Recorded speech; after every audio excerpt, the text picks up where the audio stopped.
네, 뉴스 첫머리에서 윤석열 후보와 안철수 후보의 전격적인 단일화 소식 전해드렸는데요. 앞으로 여론은 어떻게 움직일까요? 지금부터는 이은영 휴먼앤데이터 소장과 여론 중심으로 이야기 나눠보겠습니다. 어서 오십시오. 네, 안녕하세요. 네, 안녕하세요.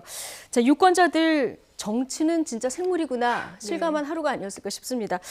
전격적인 발표였는데 소장님은 예상을 하셨습니까? 전혀 못했고요. 사실 어제도 여기서 방송을 했는데 네. 단일화가 안 되는 쪽으로 저도 설명을 계속 했었거든요. 그래서 예. 좀 당황스럽습니다. 당황스럽습니다. 지금. 네. 어제 사실 TV 토론을 보면서도 그렇죠. 이런 눈치를 채신 분들은 없었을 것 같은데요. 맞습니다. 어제 TV 토론 이후에 이제 뭐 협상이 이루어졌다고 지금 보도가 되고 있고, 그래서 TV 토론에서도 약간 밋밋하게 갔었기 때문에 그냥 안철수 후보의 의지가 워낙 강고한가 보다 이렇게만 봤었던 거거든요.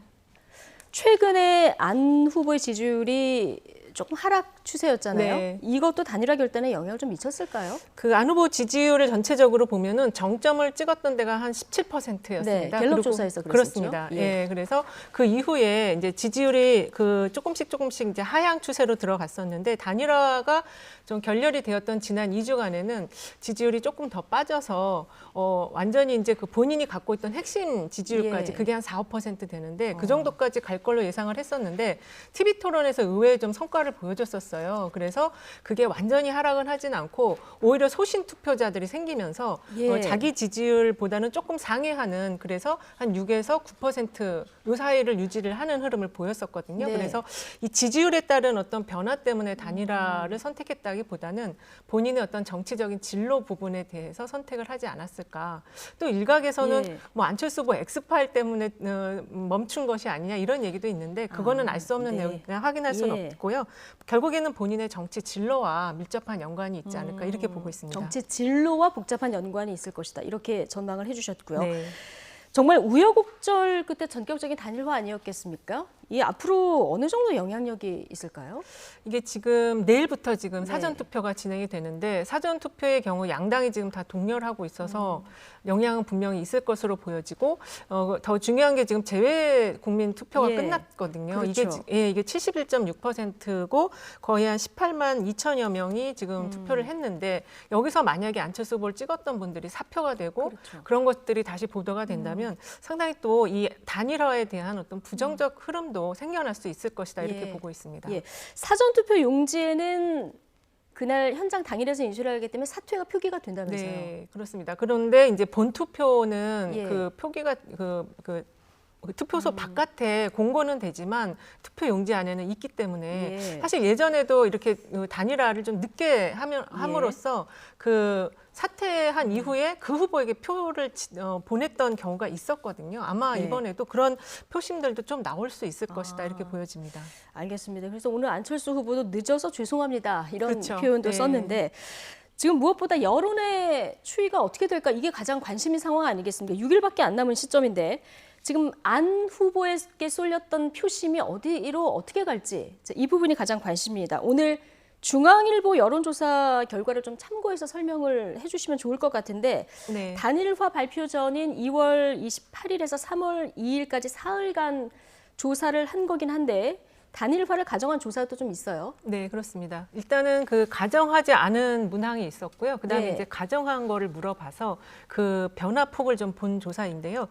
그 지금 이제 오늘부터 이제 그 조사된 게 공표가 되지 않기 때문에 아마 단일화 이후 그 지지율의 변화를 볼 수 있는 거는 이 자료가 좀 유일하지 않을까 싶어요. 근데 여기서 보시면은 일단은 이 후보 간 단일화 전과 후에 그 두 후보 간의 격차 이거를 기준으로 보면은 단일화하기 전에 다자구도일 때는 3.3%포인트였는데 단일화를 전제로 한 그 단일화된 후보와 이재명 후보의 가상 대결을 붙일 때는 5.9%포인트의 격차가 벌어지거든요. 그래서 그러면 빼면 2.6%. 그렇습니다. 그래서 실제적으로 그 정도의 그 단일화 효과 좀 미미한 것이 아니냐 이렇게 말씀을 하는 분들도 있는데 이게 이제 그렇게 격차를 볼 수도 있지만 그 후보의 지지가 늘어난 그 증감을 볼 수도 있거든요. 그런 증감으로 본다면 단일화 전과 후에 윤석열 후보는 3.7%포인트 상승을 했고 이재명 후보는 1.1%포인트 상승을 해서 저희가 볼 때는 최소한 3에서 5%포인트의 어떤 표심의 이동이 일어나지 않을까 이렇게 보고는 있습니다. 그런데 이제 그것이 누구에게로 갈 것인가는 사실은 오늘 지나고 이 표심 여론 전체 흐름을 좀 봐야 될 것 같아요. 근데 오늘부터는 네. 이제 여론조사 한 것을 공표할 수 없는 기간이잖아요. 없지만 각 정당이나 또 네. 이제 그 조사를 의뢰를 해서 조사는 할 수가 있습니다. 예. 예. 저희가 전해드릴 수는 없지만 그렇습니다. 각 당에서는 선대위에서는 파악을 할 수 있는 이런 상황이 되겠죠. 맞습니다. 바로 뭐 지금 바로들 이제 의뢰 받아가지고 내일부터 조사를 또 지금 준비하는 상황이에요. 아, 그렇군요. 네. 예, 자, 여권에서는 역풍이 불어서 오히려 진보가 결집할 것이다. 이런 전망도 나왔습니다.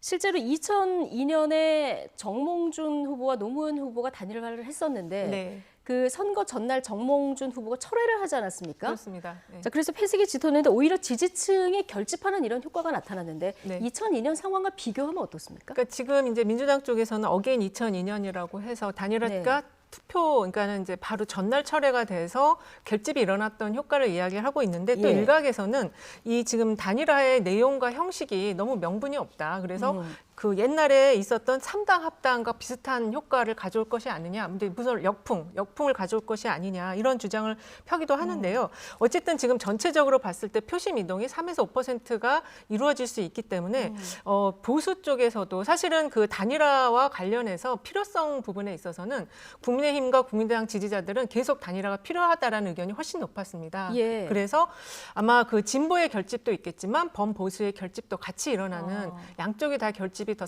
일어나서 상승하는 그런 효과가 있을 것으로 지금 예상이 되고 있습니다. 예, 누가 더 많이 결집할지 이 부분을 그렇습니다. 좀 지켜봐야 되는 상황이군요. 네. 자, 어쨌든 극적인 단일화가 성사가 되긴 했습니다만은 단일화 과정을 지켜봤을 때는 좀 아름답지 못한 이런 모습도 있었거든요. 그렇습니다. 자, 이런 것도 좀 영향이 있을까요? 그 상당히 좀 있을 것 같고요. 사실은 예. 이제 단일화를 두 후보가 할 것처럼 이야기한 거는 3주 전부터 시작이 됐었던 거거든요. 네. 그런데 투표를 지금 내일 이제 사전 투표가 시작되는 이 마당에 단일화가 어떤 목표를 가지고 하는지가 좀 명확하지가 않고 아까도 앵커님이 질문하신 것처럼 이 합당 부분이 좀 예. 굉장히 불투명하게 남아 있어요. 그렇죠. 그래서 그 합당과 관련해서는 4.7 재보궐선거 때 이미 국민의당과 국민의힘이 한번 해본 적이 있었거든요. 결국 네. 당명 때문에 결렬이 됐지만 이런 부분이 남아있기 때문에 사실 안철수 후보 지지율이 이제 급속하게 빠지긴 하겠지만 안철수 후보의 핵심적으로 남아있는 층 또 그대로 그냥 이렇게 합당을 하고 뭐 단일화 한다고 해도 남아있을 수도 있는 상황이 올 수도 있다. 이렇게 좀 보고 있습니다. 예,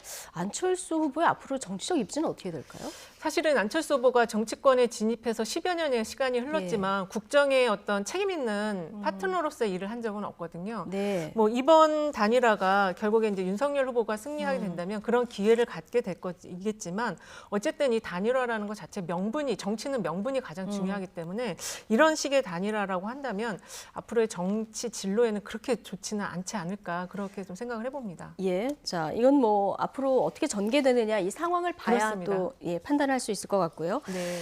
자, 이제 대선이 크게 보면 이제 3자 구도로 치러지는 상황인 건데요. 심상정 후보 오늘 오전에 기자회견을 열었습니다. 나한테 던지는 표는 죽은 표, 사표가 아니라 생표다 이러면서 지지를 호소했고 어제 토론에서는 10% 지지를 받고 싶다 이런 네. 얘기를 했거든요.